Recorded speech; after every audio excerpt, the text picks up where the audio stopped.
आप सबको मेरी राम राम। पिछली बार मैंने आपको सुनाया कि रावण दूत से विभीषण और वानर सेना के बारे में पूछता है। अब आगे कहता है, अगर वानर सेना और हमारे बीच में ये समुद्र ना होता तो हमारे राक्षस कब के उन्हें मारकर खा चुके होते। रावण पूछता है, अब मुझे उन तपस्वी भाइयों का समाचार बताओ। क्या वे मेरा नाम सुनकर डर के मारे वापस लौट गए? दूत कहते हैं, हे नाथ, आप हमारी बात ध्यान से सुने। आप क्रोधित मत हो। दूत रावण को बताते हैं कि जब विभीषण जाकर राम जी से मिले तो उन्होंने उसी समय उनका राज तिलक कर दिया। वानर सेना हमारे नाक कान काट रही थी।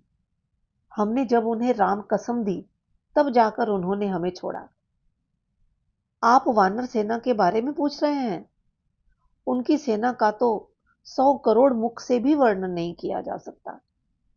बताते हैं कि अनेक रंगों के भालू, रीछ और वानर, विशाल शरीर वाले भयानक वानरों की सेना है। कहते हैं कि जिस वानर ने हमारी लंका जलाई थी उसका बल तो कुछ भी नहीं है। उससे भी अधिक वीर और भयंकर वानर हैं जिनमें असंख्य हाथियों का बल है।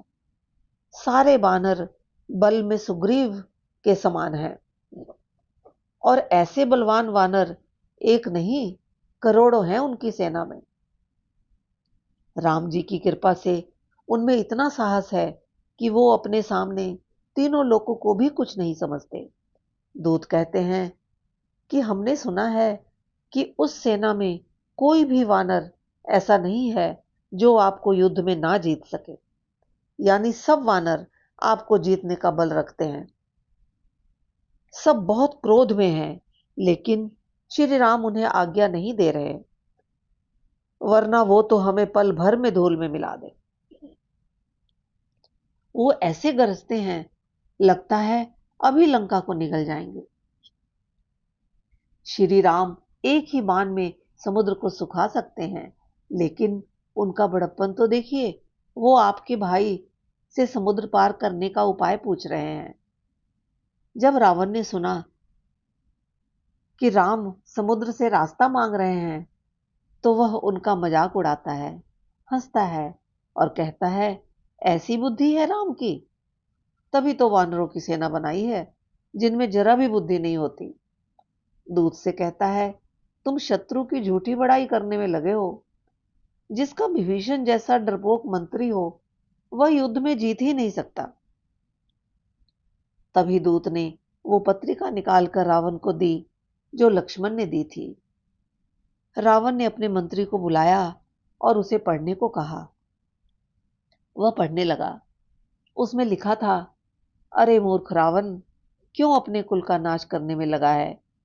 राम जी से विरोध करने पर तू ब्रह्मा विष्णु महेश की शरण जाने पर भी नहीं बच सकता। अपना अभिमान छोड़कर अपने भाई विभीषण की तरह तू भी राम जी की शरण में आ जा।